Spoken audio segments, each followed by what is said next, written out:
Do you get excited when you see that you've made a brilliant move? Do you want to learn how to get brilliant moves more often?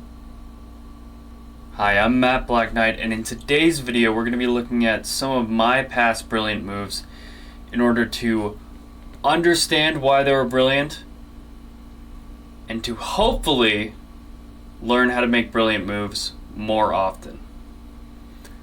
The main points that we're going to be looking at are understanding the ideas behind a brilliant move, and that good follow-through with those ideas is the most important thing after making a brilliant.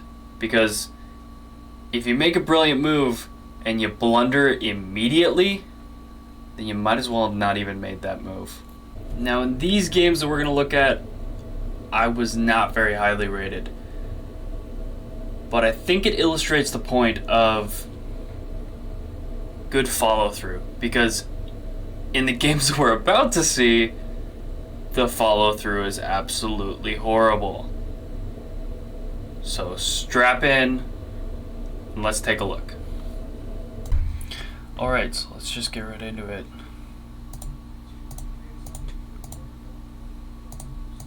I think what we're going to do is we're just going to zoom past this because we're really just looking to analyze the portion of the game where we got a brilliant. So I think it's important to get the context of what was going on before the game.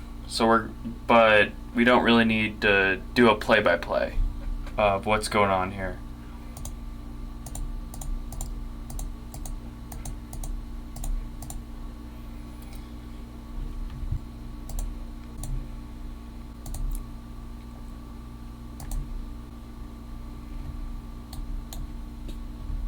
Take it.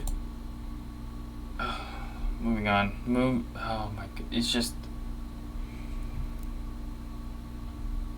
It's hard to believe that this game had a brilliant. It really is.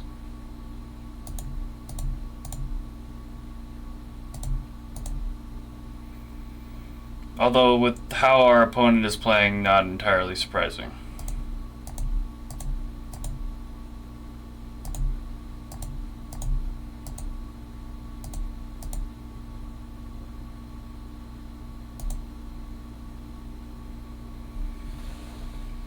Okay, so this super obvious move, I don't know why we're not playing it.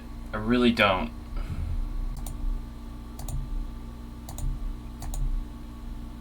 Okay. So this miss actually creates the scenario where we end up playing our brilliant move. They take it because it's forced. You just lose a knight for no reason. Then we take back.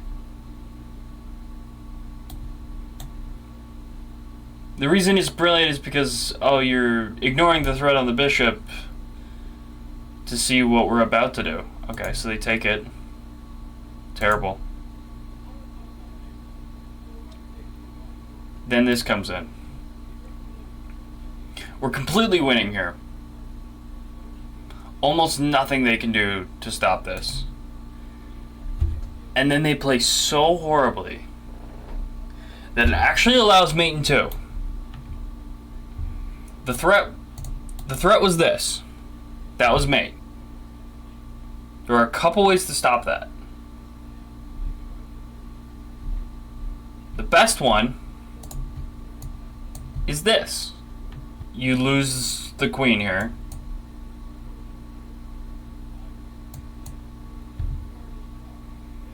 And you're still completely winning. Great. This is still a great move. It's threatening. Allows you to come in, start attacking. And the best response is that. And they play here. Clear mistake. Mate in 2. Up until this point, we did amazing. This is a brilliant move, created a really strong attack, followed it up perfectly. Complete miss. Allows them to start attacking. Let's see what we do. Perfect. They do great. This is another complete miss. Like, after this, we have no teeth. This is giving them a chance to come back. Like, the follow-up on this is terrible. I don't know exactly what the mindset was with taking that pawn for the Brilliant anyways, but it's not good. The follow-up makes the move almost inconsequential. Like, you were already winning before this. You were already winning before this. You made it Brilliant, and if you'd seen what was about to, and if you analyzed that you were completely winning, then it's over.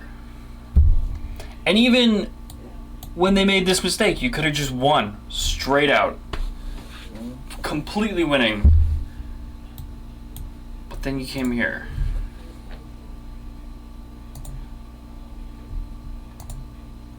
That's not what was played. This is my first Brilliant on chess.com. And obviously, the only reason we won here is because they blundered.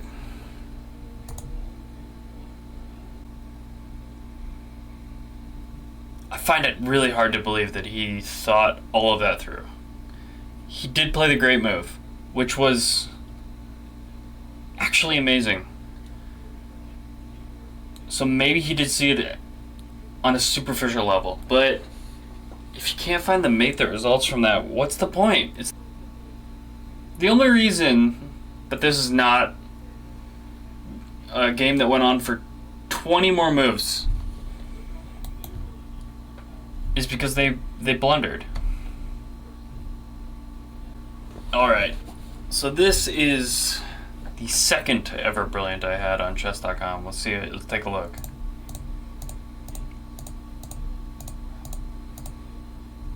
This is weird to start with. Let's just move on.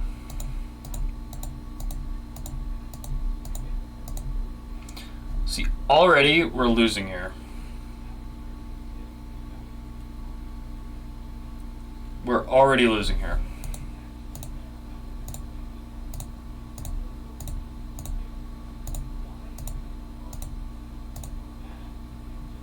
And then we're winning. And this is where we find the Brilliant. Because they back up. Take out the chances for any escape. You take the knight, queen takes it. Take the bishop, queen takes it. Take the pawn, knight takes it. This queen, if not for the only good move that is possible here, is completely gone. And I have to give myself props here. This is a really good move. But it doesn't change the result of this game. Incredible. Because they can't take further action to take the queen here. They can't do it. Because this not only takes the queen, basically giving you a free rook, but also checks the king. If the king was here, or here, or here, this would not be as incredible of a move as it is. It might only be a great move. It would not be a brilliant. He did not see this, I guarantee it. But this is why it's a brilliant. Because you can't ignore it. You could move here. And if you do,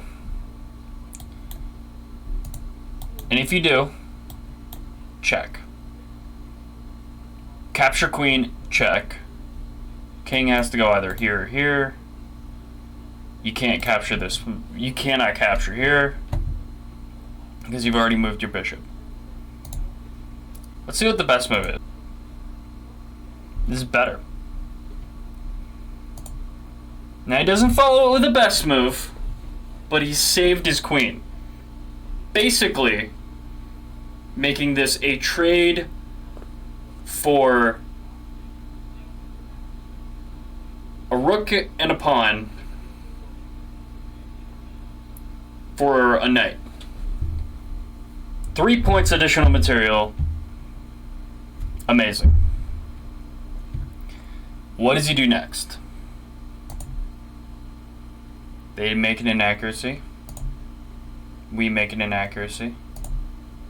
They make a good move. Miss. Complete miss.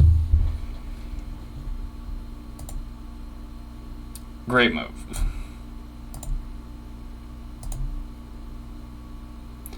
Okay, so now we've taken a winning position. We've made it tied. You know, we're still up material. We could easily turn this around for us. They blunder. Okay. Make a great move. This is awesome. We're winning again. Make a mistake. Not so great. They make a great move. Great move. Blunder.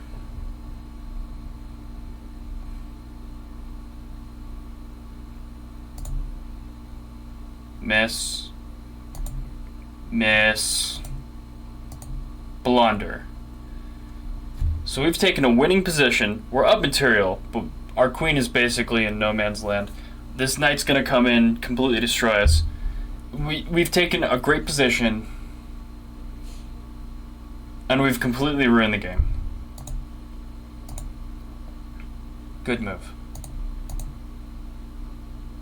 Miss. Great move. Attacking here. Also, coming in for this. Coming in for this. Only way to stop that, come here. Trade rooks. When you've got this huge attack. Blunder. Completely giving away a queen. Almost completely negates the amazing move we made earlier. Great move. Takes the queen.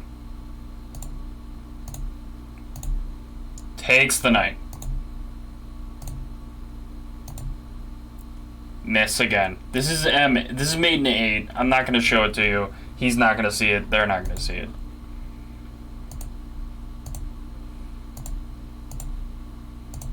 This is mate in 2. They miss it. It's fine. We're still completely losing. Instead of mate in 2, it's mate in 8 now. Great. Terrible. Mate in 2.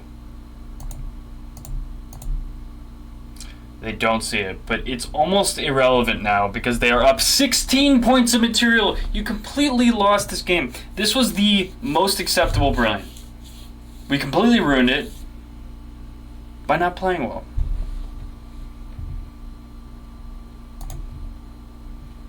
And with that, it's M1.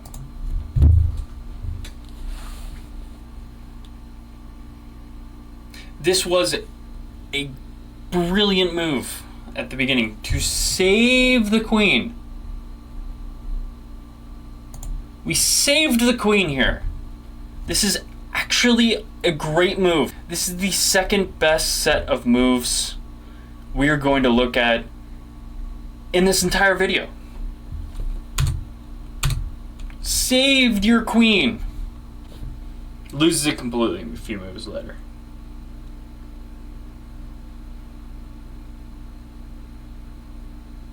This is what I'm talking about. Don't look at the brilliant and say, oh, I'm a brilliant person. There, you might just be right. But you gotta look at it in context. I'm like, why did you lose this game? You should have been completely winning. But it's moves like this.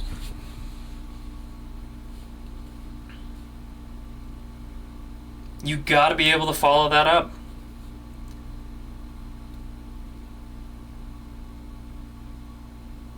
And I think you learn most from your mistakes. But when you do something really amazing, you gotta be able to learn from that too. Because although I know for a fact that Matt saw that brilliant, young Matt, in 2016, 8 years ago, saw that brilliant. He saw it. He made that move with intent.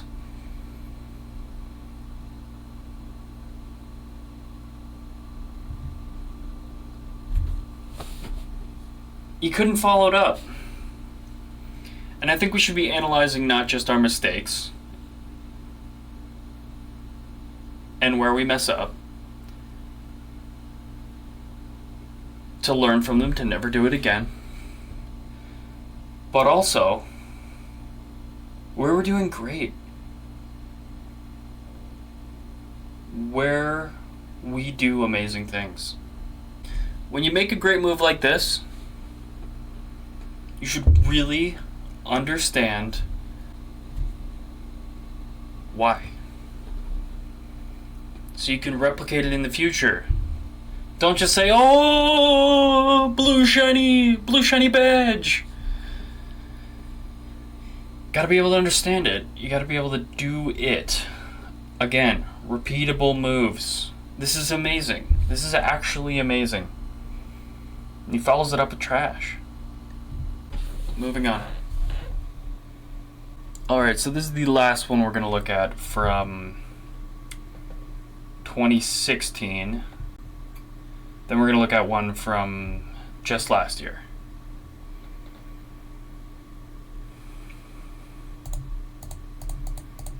They're bringing out their queen early. I'm at a slight advantage.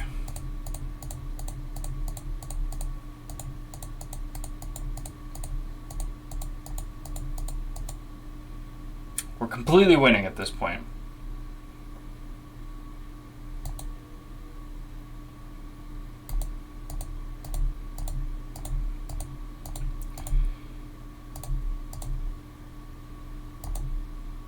Brilliant move. So you're leaving your bishop unguarded to simplify the entire board here. They come in. We take. Discovered attack. Discovered attack. Where do they go? Where do they go? They go here. Capture again. Threatening more. They move here. Come in here. Put more pressure on this queen. It is running out of options. We were +2 when we started. Now we're +2 at the end. We lose the bishop. We simplify. Add more pressure to this queen. It's brilliant. That's not what was played.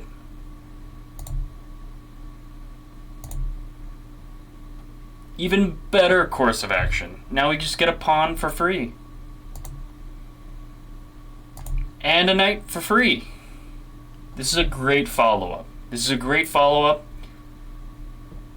Then we barely make it out alive.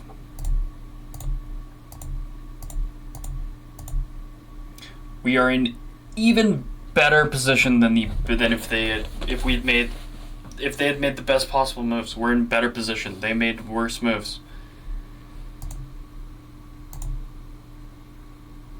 And then we're kind of giving away material here. We're still way better.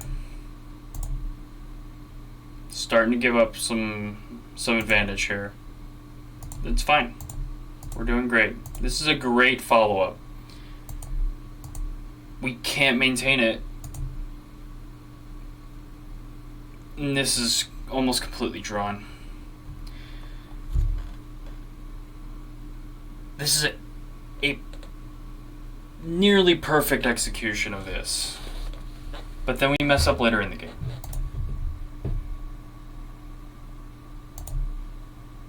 And then we completely mess it up. And then we mess up even further, giving them mate in 2. The idea for mate here?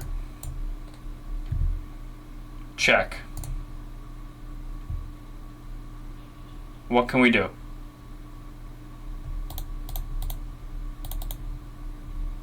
We can take mate.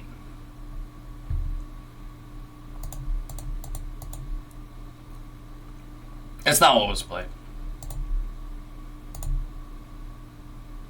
Slightly less bad. We're still completely losing. Then we went on time.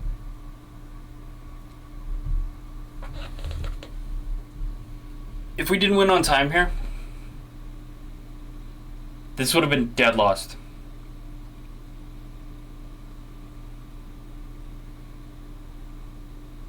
Dead lost. Completely lost. We would have never won this. There's 3 blunders in a row.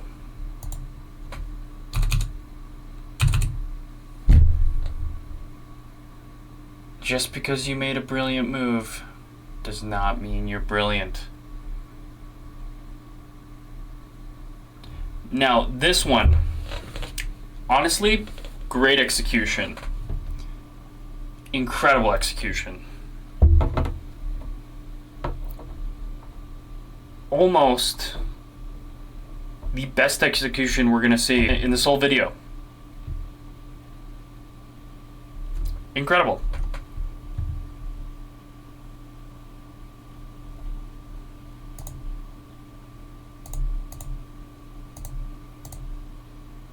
But you gotta be able to follow it up. If they had not run out of time here, we would have lost. Although how wild this game was, maybe not, but... Or even if they had seen mate in 2 here. If they'd seen mate in 2 here, they could have misclicked that. They could have misclicked that instead of what they actually did.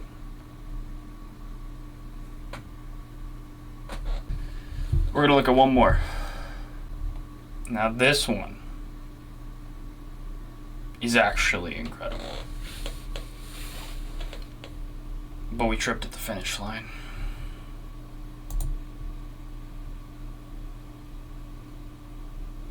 We're gonna go right before the insanity happens. We're not gonna look at the whole game. I don't feel like we need to.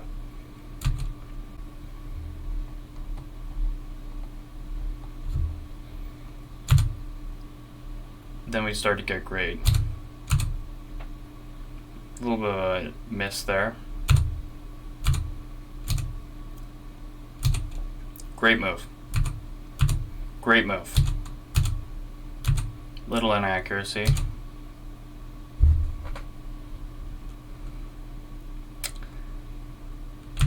They take our bishop.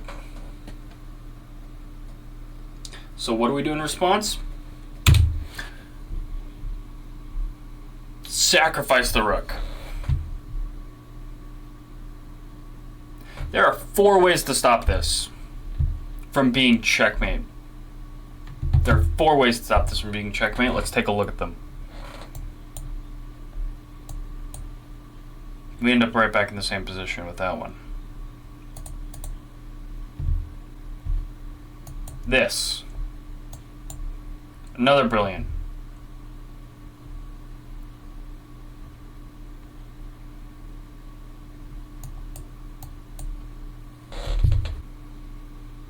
Main one.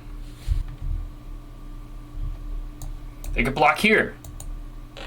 Doesn't actually stop anything. You still end up in the same situation, which leads us to what was actually played in the game. Another brilliant. A second brilliant. Incredible.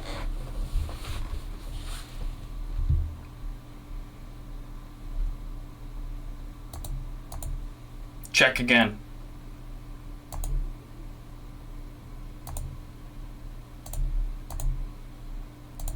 Boom. Miss. Still mate, but we could have done it faster. And then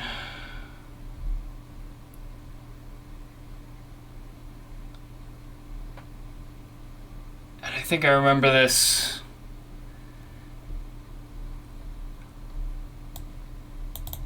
I think I meant to go B8. But that's not what happened.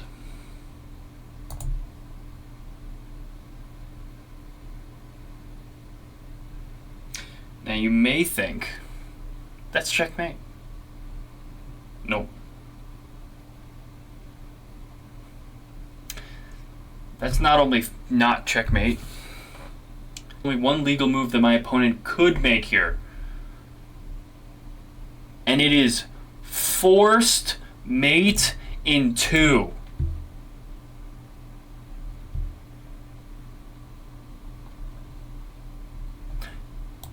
This is M1. And last move was forced. This is our only legal move. And that's what was played. Sad. Brilliant moves are not brilliant if you can't follow them up. The best follow-up was last game.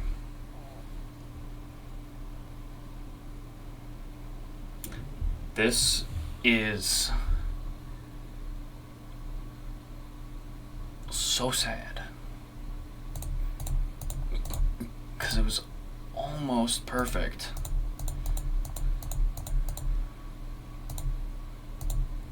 Brilliant move. Brilliant move.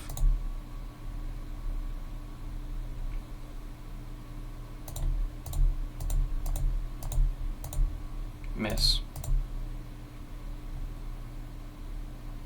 Complete blunder. Hopefully, now that you've seen some of my past mistakes, that you can start to understand that the ideas that go into a brilliant move are more important than the blue shiny button that you see when you get it. And that good follow through is what make brilliant moves matter. With all that being said, thank you so much for checking out this video. Don't forget to drop a like, subscribe, comment your favorite part of the video. I love you. I care about you. Have a wonderful day.